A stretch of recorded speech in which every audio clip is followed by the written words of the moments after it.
नमस्कार, मैं हूं शैलेंद्र। न्यूज़ वन के सायंकालीन समाचार सेवा में आप सभी का स्वागत है। प्रस्तुत है आज की प्रमुख खबरें। कोरोना वैक्सीन टीकाकरण का हुआ शुभारंभ। जिले का पहला टीका जिला चिकित्सालय में सीएमएचओ को और संजय गांधी चिकित्सालय में सफाई कर्मी इंद्रजीत को दिया गया। अवैध होल्डिंग मामले में कलेक्टर के आदेश पर सील हुआ कौटिल अकादमी। पुलिस ग्रामीणों के बीच चली लाठी, हुआ पथराव, दर्जनों हुए घायल। अब खबरें विस्तार से। जिले में कोरोना वैक्सीन लगाने की प्रक्रिया शुरू हुई। जिला चिकित्सालय में पहला टीका डॉक्टर एमएल गुप्ता को और संजय गांधी चिकित्सालय में इंद्रजीत बक्सरिया को दिया गया। पूरे देश में कोरोना वैक्सीन लगाने की शुरुआत एक साथ की गई, जिसमें देश के प्रधानमंत्री नरेंद्र मोदी द्वारा ऑनलाइन बटन दबाकर विश्व के सबसे बड़े टीकाकरण की शुरुआत की। काफ़ी इंतजार के बाद आज कोरोना वैक्सीन लगाने की प्रक्रिया शुरू हुई, जिसमें जिले के 8 फोकल केंद्रों में जिले में प्रतिदिन 800 लोगों को वैक्सीन दी जाने के लिए चिन्हित किया गया, जिसमें से डीन से लेकर सफाई कर्मी तक शामिल है। एक दिन में 200 लोगों को वैक्सीन की डोज दी जाएगी। कोरोना वैक्सीन का पहला टीका जिला चिकित्सालय में मुख्य चिकित्सा एवं स्वास्थ्य अधिकारी डॉक्टर एमएल गुप्ता को दिया गया। वहीं संजय गांधी चिकित्सालय में स्थित फोकल केंद्र में Rewa collector doctor Ilaiyaraja T, निगम आयुक्त मृणाल मीणा, रीवा सांसद जनार्दन मिश्र एवं रीवा विधायक राजेंद्र शुक्ल की उपस्थिति में फीता काटकर टीकाकरण का शुभारंभ किया गया, जहां पर हेल्थ वर्करों के पास मोबाइल में मैसेज आएगा, जिसे टीकाकरण केंद्र में दिखाने के बाद रजिस्ट्रेशन के प्रक्रिया कर वैक्सीन का टीका लगाया जाएगा। एक बार में यह 10 लोगों को टीका लगाया जाएगा, जिसके बाद आधे घंटे तक उन्हें डॉक्टरों की निगरानी में रहना पड़ेगा। वैक्सीन की रिएक्शन की संभावना न के बराबर है, लेकिन ऐसी स्थिति से निपटने चिकित्सा व्यवस्था बनाई गई है। सफाई कर्मी इंद्रजीत बक्सरिया को पहला टीका लगाया गया। इसके पश्चात स्टाफ नर्स, तत्पश्चात डीन डॉक्टर मनोज इंदुलकर, अधीक्षक डॉक्टर शशिधर गर्ग को दिया गया, जबकि जिला चिकित्सालय में doctor ML Gupta, doctor NP Pathak, doctor NN Meeja सहित डॉक्टर संजीव शुक्ला व थाना प्रभारी यशवंत सिलवरकर को दिया गया। और सभी स्वास्थ्य बताया गया कि जिले चिकित्सालय में टीके की शुरुआत 11:30 बजे की गई, जिसके बाद सभी को ऑब्जर्वेशन में रखा गया। इस दौरान रीवा सांसद जनार्दन मिश्र ने टीकाकरण को लेकर कहा कि जब मेरा नंबर आएगा तो मुझे भी लगेगा। वहीं कांग्रेस पर तंज कसते हुए कहा कि कांग्रेस को पैरालिसिस हो गया है। कांग्रेस को कोरोना नहीं बल्कि पोलियो के टीके की जरूरत है। प्रस्तुत है जानकारी के अंश।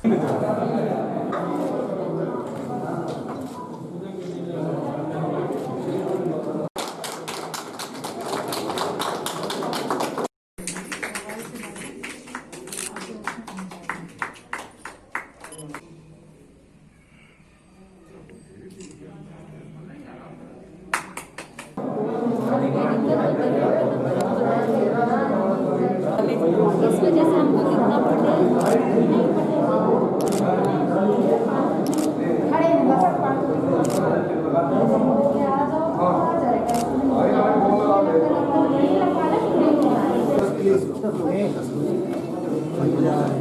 बस सर हम लोग नहीं लगाने वाला था, फिर गाइडलाइन 20 जब वहाँ पे चेंज हो जाते हैं, उसके बाद 1 बाय 1 यहाँ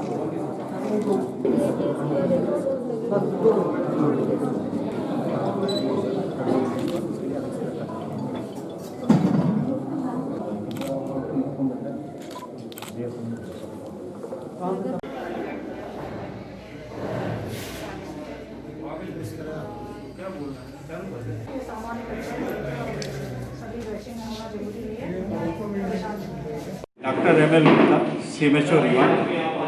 आज कोविड-19 टीकाकरण का शुभारंभ था।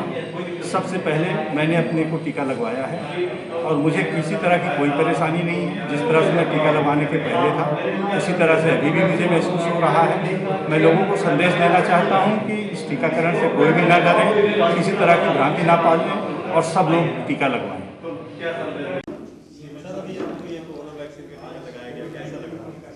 नॉर्मल फील है, कोई दिक्कत नहीं है ना।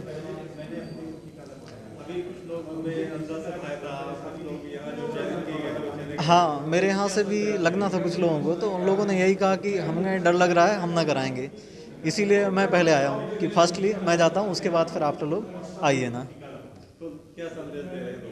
सभी के लिए यही संदेश देना चाहूँगा कि कोरोना वैक्सीन जिसका अभी फर्स्ट प्रायोरिटी में लगना है वो आवश्यक रूप से लगवाएं, और जिनको आगे लगना है वो भी इसे लगवाएं। इससे घबराने जैसी कोई भी चीज़ नहीं है। ये अपने स्वास्थ्य के लिए बहुत ही अच्छा है और आगे सभी के लिए अच्छा होगा ना। उपेंद्र भंडारी। कहाँ काम करते हैं? संजय गांधी में हॉस्पिटल पे। किस पद पे? स्वीपर। ये तीसरी मंजिल कोविड में ड्यूटी करते हैं। कोविड का टीका लग रहा है आज, आपको कैसा लग रहा है? अच्छा ही लग रहा है सर। कैसे आपका नाम सेलेक्ट हुआ था? सर हम कोविड में ड्यूटी ही करते हैं, इसीलिए नाम सेलेक्ट कर दिए। कोविड ऐप के जरिए? हाँ सर। घर वाले सब लोग राजी हैं? हाँ सर, वो तो कोविड में ड्यूटी करने से भी कुछ नहीं बोले, हमेशा राजी थी। तो अब टीका लग रहा है तो लगवाएंगे ही।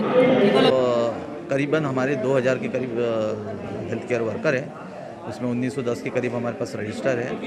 तो एक पूरी प्रक्रिया है जिसमें हम शुरू में वैक्सीनेटर 1 जो हमारा सिक्योरिटी गार्ड रहेगा, वो सबसे पहले हम लोगों की आईडी चेक करी। जैसे मैं जब इंटर कर रहा था तो मेरे मोबाइल पे जो मैसेज आया था उसने वो चेक किया था, थर्मल स्कैनर से उसने टेम्परेचर देखा था, हैंड वॉश कराया था।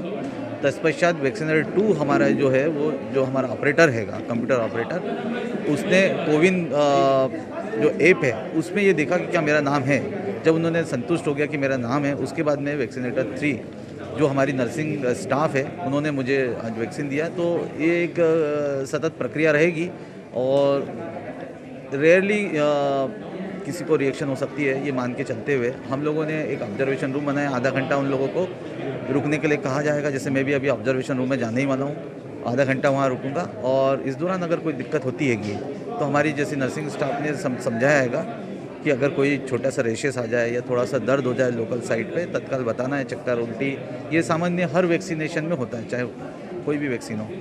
तो आधा घंटा हम लोग वहाँ वेट करेंगे, उसके बाद में अगर कोई नहीं है तो घर चले जाएंगे। तो 10-10 के क्रम में आएंगे। 10 लोगों को पहले इसमें लगेगा, एक वायल में 10 लोगों को लगेगा। उसमें 0.5 ml रहता है, 5 ml रहता है, 0.5 ml लगना है। और इसके अलावा हम लोगों ने पूरी दवाइयाँ जो है तो वो हमने व्यवस्था कर रखी है। तो घबराने की ऐसी कोई बात ही नहीं है, सब लोग वैक्सीन लगवाएं, कोई किसी तरह की कोई परेशानी नहीं आना चाहिए। ये कोविशील्ड है, ये लगेगी। उसके बाद 28 दिन बाद फिर दूसरी लगेगी। जैसे आज 16 है तो उसके एग्जैक्टली 28 दिन बाद दूसरी लग जाएगी। और ठीक है, बताइए आज कोविड वैक्सीन का शुभारंभ किया गया। अभी 10 का ग्रुप बना करके कर रहे हैं। एक वैक्सीन में 10 डोज हैं। 5 मिलियन का एक 5 ml का एक डोज है। तो 10 डोज की एक वैक्सीन है, एक एम्पूल है। इसमें 10 का ग्रुप करके बनाएंगे। देखा जा रहा है कि लोगों में काफ़ी उत्साह है वैक्सीन लगवाने के लिए और बड़ी बहुत इससे आज अब देश में कोरोना शत्रु को मारने का जो ब्रह्मास्त्र है वो ज़िले में भी प्रारंभ हुआ है। और निश्चित रूप से जिस तरह से लोगों को इस बीमारी से तकलीफ़ पहुंची है, जो लोग बीमार हुए, उनके परिजन, और एक जनमानस में पीड़ा का माहौल था। आज इस वैक्सीन के आने से और उसका लगना प्रारंभ होने से वो पीड़ा में काफ़ी राहत आएगी। फिर भी अभी सावधानी, मास्क लगाना, सोशल डिस्टेंसिंग, हाथ धोना, इन सब चीज़ों की भी आवश्यकता है। और मेरी सबसे आग्रह है कि इस जो पुरानी वो कोविड के जो प्रोटोकॉल हैं उनका पालन भी आवश्यक है। आम जनता को कब तक लगेगी? अभी दूसरे चरण में होगा। अभी पहला चरण तो फ्रंटलाइन वर्कर का है, उसके बाद से दूसरे चरण में कुछ लोगों द्वारा वैक्सीन को लेकर अफवाहें फैलाई जा रही थी। कुछ नहीं है तो वैक्सीन को लेकर के अफवाह है शायद, तो मतलब इससे दिमागी दिवालियापन है और कुछ नहीं है। लोगों को गुमराह करने के लिए देश का मनोबल कमज़ोर होता है। इससे केवल अफवाहें करके किसी आप एक आदमी के दिल में भय पैदा करने का सवाल नहीं है। देश के मनोबल को तोड़ने का सवाल है। कोई भी इसका रिएक्शन नहीं, कोई परेशानी नहीं है।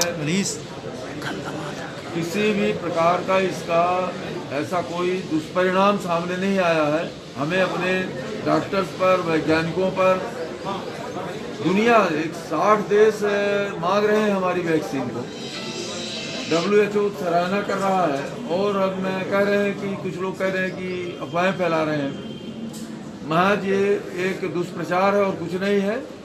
मेरा सबसे आग्रह है कि आप सब लोग, आपके माध्यम से जो लोग मुझे सुन रहे हैं कि सुनेंगे, इस तरह का कोई भ्रम न पालें। 100% सुरक्षित वैक्सीन है और इसका पूरा ट्रायल में, पूरी टेस्टिंग के बाद ये लाई गई है। ऐसा एक कोई माने कॉमन मैन ने इसको नहीं बनाया हमारे, तो इसका पूरी दुनिया में इसके अप्रूवल होकर के आई है। आप कब लगवा रहे हैं वैक्सीन? अब जब हमको मैसेज आएगा तब लगवाएंगे, बिना मैसेज के तो मिल ही नहीं सकता। कांग्रेस का कहना था कि पहला टीका सीएम शिवराज लगवाएं। अब ये राजनीतिक आज राजनीति करने का वक्त नहीं है, लेकिन अब कांग्रेस है तो ऑलरेडी पैरालिसिस की ओर है, तो उनको पोलियो का टीका वो लगवाएं। कोवैक्सीन का टीका दूसरे लोगों को लगाने दे। मैं तो यही कहूँगा कि वो पोलियो का टीका कांग्रेस वाले लगवा लें, जिससे कांग्रेस पार्टी उनकी बची रहे, बाकी जनता को ये वैक्सीन लगवाने दें। कौटिल्य अकादमी में नगर निगम की कार्रवाई संपत्ति विरूपण अधिनियम के तहत कलेक्टर एवं निगम आयुक्त के निर्देश पर संस्थान हुआ सील। नेता से लेकर प्रशासनिक अधिकारी भी सिफारिश लेकर पहुंचे और कलेक्टर का नाम सुन उल्टे पांव लौट गए। वहीं कार्रवाई के दौरान नगर निगम प्रशासन को नेता अभिनेता से लेकर प्रशासनिक अधिकारियों के फोन सुननी पड़ी। वहीं नगर निगम प्रशासन ने कलेक्टर का हवाला देते हुए कौटिल्य अकादमी को सील कर दिया।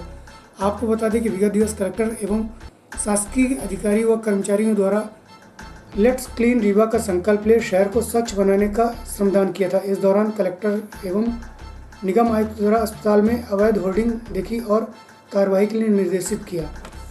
आपको बता दें कि पूरे रीवा शहर में अवैध होर्डिंग का अंबार लगा हुआ है, जिससे न सिर्फ प्रशासन को कठिनाई का सामना करना पड़ रहा, बल्कि नगर निगम प्रशासन टैक्स की मार झेलने को मजबूर है। इसी तरह नगर निगम प्रशासन के ऊपर दबाव बनाकर हमेशा कार्रवाई को रुकवाने का कार्य किया जाता है, लेकिन आज कलेक्टर का नाम आने पर नगर निगम प्रशासन में कार्रवाई की गई और कौटिल्य अकादमी को सील कर दिया गया। आज नगर निगम प्रशासन द्वारा संपत्ति विरूपण अधिनियम के तहत कार्रवाई की गई, जिसके पूर्व चंद्रगुप्त अकादमी पर 25,000 का जुर्माना ठोका गया। वहीं नगर निगम द्वारा कौटिल्य अकादमी पर कार्रवाई करते हुए 50,000 का जुर्माना ठोका गया।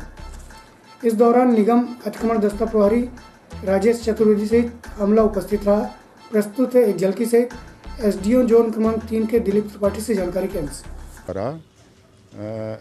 एकेडमी संचालक पूरे शहर में अवैध होर्डिंग एवं पोस्टर चिपकाकर शहर को गंदा कर रहे हैं, उसके विरुद्ध ये कार्रवाई छेड़ी गई है। कहीं चालान किया गया है और कौटिल्य अकादमी को सील किया गया है।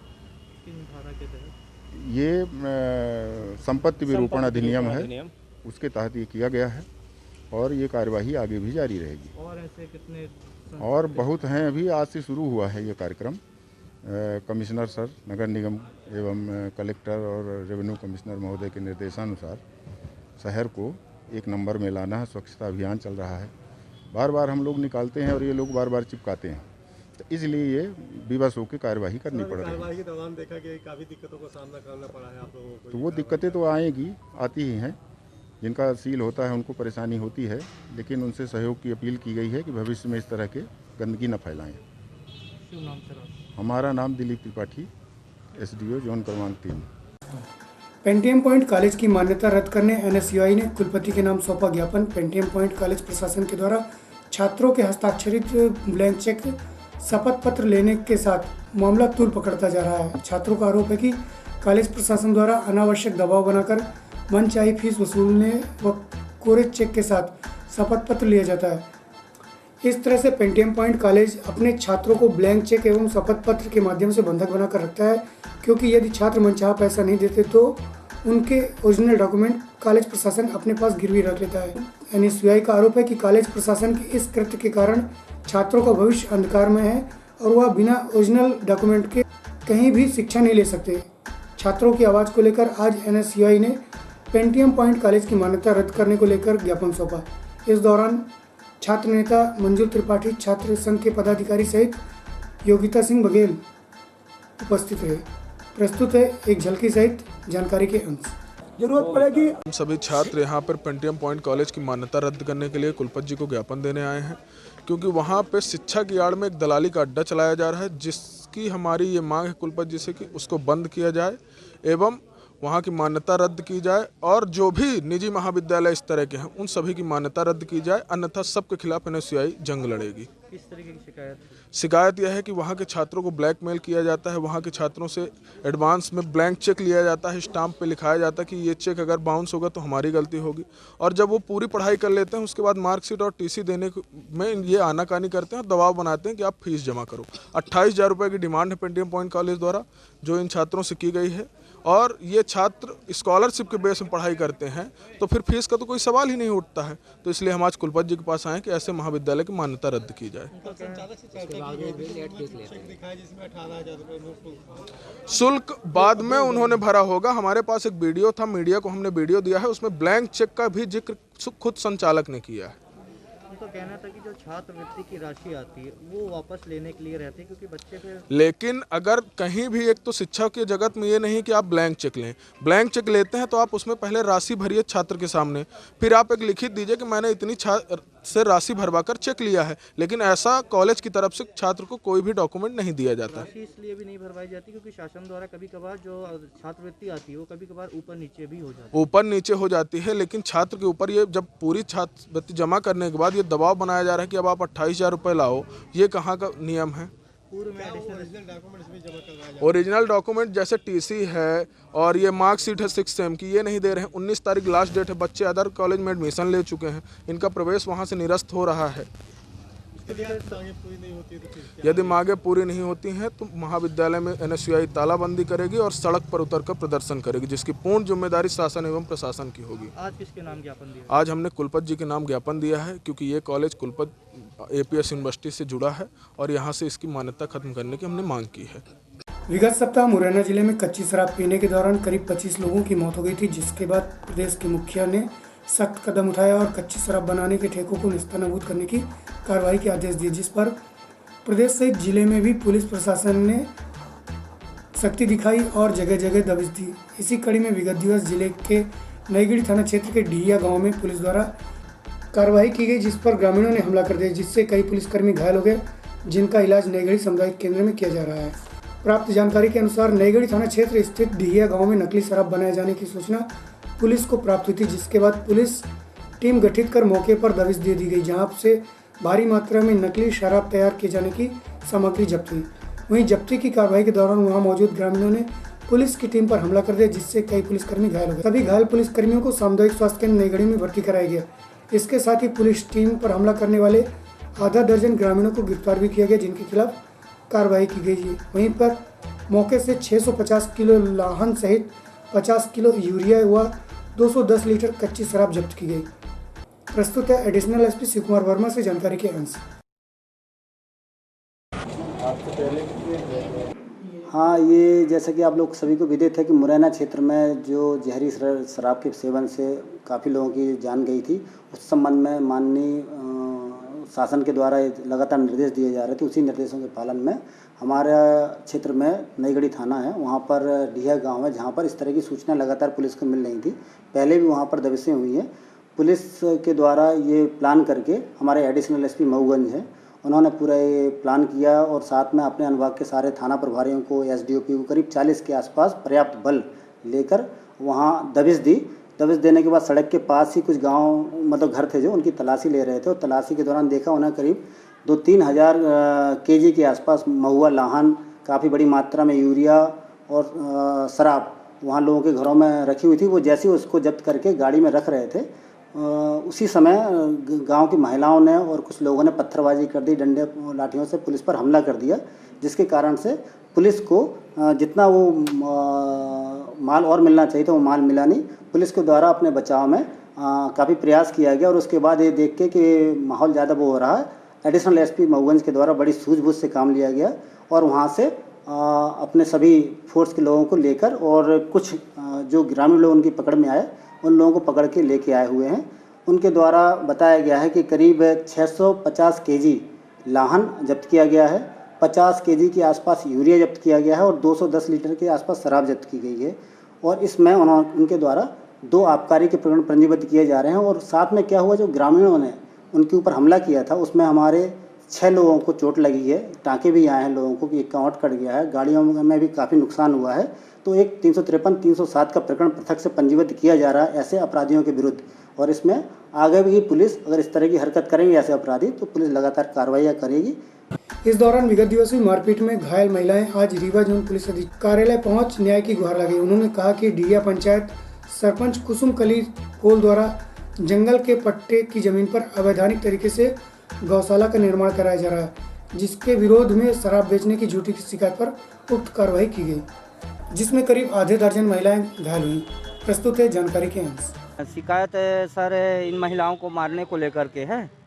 कल 15 तारीख को लगभग शाम 4 बजे के आसपास मैं यहाँ नहीं मतलब मैं तो यहाँ वहाँ था नहीं, मैं यहाँ रीवा आया था, मेरी पेशी थी और कार्यक्रम भी था यहाँ पर। तो फिर जैसे ही वहाँ घटना घटी तो सर वहाँ जो सरपंच है, सरपंच जो है तो गौशाला बनवा रहा है और गौशाला जो है तो जहाँ शासकीय ज़मीन है वहाँ नहीं बन रहा है। और शासकीय ज़मीन वो स्वयं जो है तो अपना पोल्ट्री फार्म 2-3 ठो तैयार करके रखा है और बोर तैयार करके रखा है और जो है तो पट्टे की ज़मीन में जो है तो गौशाला बनवाना चाह रहा है। और जो इन लोगों की है, इनके पास वैसे भी जंगल में भूमि रहने के लिए नहीं है, जो थोड़ी बहुत बची है तो उसी में गौशाला बनवाना चाह रहा है। तो सर इसका मामला जो है तो न्यायालय में लगा हुआ है, अभी चल रहा है, विचाराधीन है। और कल जो है तो सुनियोजित तरीके से गांव में हमारे साकेत बस्ती में जो है तो छापा मारने के उद्देश्य से, मतलब इनको छापा का शराब का आड़ लगा करके इनको मारेंगे, पीटेंगे और जो गिने चुने लोग हैं, जो होशियार लोग हैं, उनको पकड़ के लेके चले जाएंगे और मैं अपना गौशाला अच्छी तरह से मैं बनवा सकता हूं। तो सर इसी तरह कल जो है तो घुसे बस्ती में 8 गाड़ी फोर्स के साथ। तो ये जैसे ही घर बस्ती में सीधे डायरेक्ट गई और महिलाओं को मारना पीटना चालू कर दी सर। उसमें जो है तो बहुत सारी चोटें आई हैं। ये हमारे पास जो है तो ये 3 महिलाओं का जो है तो हमारे पास ये है, ये महिलाओं का प्रभावती साकेत है और सोनम साकेत है और सोनकली साकेत है। तो इन महिलाओं के ऊपर काफ़ी चोटें आई हैं, शरीर में लगी हैं। एक हाथ 2 जगह से प्रभावती साकेत जी का टूट गया है। और जैसे ही ये मतलब अपनी आत्म सुरक्षा बचाव के लिए, मतलब हम लोगों को कहीं जान से न मार दें, इस तरह से मार रहे थे बड़ी लाठी से कि बिल्कुल कोई मर जाए। तो फिर अपनी आत्म सुरक्षा के लिए इन लोगों ने डराया धमकाया उन लोगों का ही, वो लोग भी पत्थर छोड़े, ये लोग भी छोड़े, पता नहीं किसका उनके वाहन में भी कुछ चोटें आई हैं जो है तो उस चोटे से पता नहीं इन लोगों के मारने से लगी कि उन लोगों का ही पत्थर उनके लगा, ये मुझे नहीं मालूम, चूँकि मैं वहाँ पे मौजूद नहीं था। मैं जैसे ही मुझे ये खबर चली तो सर मैं इसकी शिकायत करने के लिए आईजी साहब के पास आया हूँ और एडिशनल वो एसपी साहब के पास भी गया था। तो उनकी खाली गाड़ी लौटी तो मैं आकर के फिर आईजी साहब के पास गया तो पता चला कि आईजी साहब किसी काम से, प्रशासन के काम से यहाँ बाहर हैं कार्यालय से। सर इसी की शिकायत करने के लिए आया हूँ और इनको सर ये चोटें आई हैं और इनका 2 जगह से हाथ टूटा हुआ है। श्रीमान जी, क्या नाम है आपका? जी, मेरा नाम द्वारिका प्रसाद साकेत है सर। प्रदेश शासन द्वारा संचालित मध्याह्न भोजन योजना अंतर्गत आज शासकीय उच्चतर माध्यमिक विद्यालय गुड़हर में सूखा राशन, दाल एवं तेल वितरण का कार्यक्रम रखा गया। कोविड-19 जैसी भीषण परिस्थिति में शासन के समक्ष शिक्षा के साथ साथ शासन द्वारा संचालित बहुमहत्वाकांक्षी योजना मध्याह्न भोजन का क्रियान्वयन किया जाना एक बड़ी चुनौती रही। लेकिन इस विषम परिस्थिति में शासन द्वारा समय समय पर विभिन्न प्रकार के कार्यक्रम के द्वारा छात्रों को शिक्षा एवं स्वास्थ्य को दृष्टिगत रखते हुए सूखा राशन, दाल, तेल वितरण का कार्यक्रम स्थानीय स्तर पर जिला पंचायत उपाध्यक्षा श्रीमती विभा पटेल, डाइट प्राचार्य श्री श्यामनारायण शर्मा, जिला पंचायत पीओ स्मिता खरे, पुष्पा त्रिपाठी की उपस्थिति में किया गया। प्रस्तुत है कार्यक्रम की एक झलकी। को सुनने करने के लिए हमारी सरकार ने, हमारे प्रदेश के मुख्यमंत्री माननीय श्री शिवराज सिंह जी, जो हमेशा से गरीबों और जो हमारे बच्चे जो कुपोषण से मुक्त करने के लिए उनको कई वो योजनाएं लाए और उन्हीं योजनाओं में उन्होंने जो इस कोरोना महाकाल में जो हमारे बच्चे स्कूल नहीं जा पा रहे थे, इस कोरोना की वजह से जो हमारे बच्चे स्कूल नहीं जा पा रहे थे, उन बच्चों को कुपोषित से मुक्त करने के लिए उन्होंने यह सोचा कि आज 523 ग्राम दाल को तेल देने का हमारे मुख्यमंत्री जी ने सोचा और आज उसी उपलक्ष्य में आज यहाँ पर गुड़हर के इस प्रांगण में यह कार्यक्रम रखा गया है। और यह मेरा सौभाग्य है इस पुनीत काल में इस स्कूल के प्राचार्य वर्मा जी ने मुझे आमंत्रित किया, उसके लिए मैं सबसे पहले उनका धन्यवाद देती हूँ। मुझे गुड़हर का ध्यान रहता था, जब भी नाम मैं गुड़हर का लेती थी तो इस स्कूल की याद मुझे हमेशा आती थी। आप बच्चों, सबसे पहले तो सबसे जीवन के लिए जरूरी है स्वस्थ होना, और स्वस्थ होने के लिए सबसे जरूरी है अच्छा भोजन करना।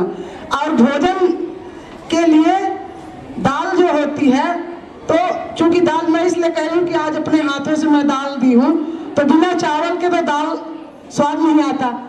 तो मैं दाल जो है हमारे शरीर के लिए सबसे ज़्यादा प्रोटीन आहार में उसको माना गया है। चलते चलते आज की प्रमुख खबरें एक बार पुनः।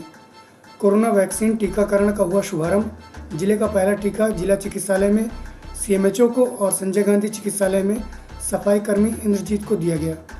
अवैध होल्डिंग मामले में कलेक्टर के आदेश पर सील हुआ कौटिल अकादमी। पुलिस ग्रामीणों के बीच चली लाठी, हुआ पथराव, दर्जनों हुए घायल। आज की खबरों में बस इतना ही। कल पुनः उपस्थित होंगे नई खबरों के साथ। तब तक के लिए हमें इजाज़त दीजिए। नमस्कार।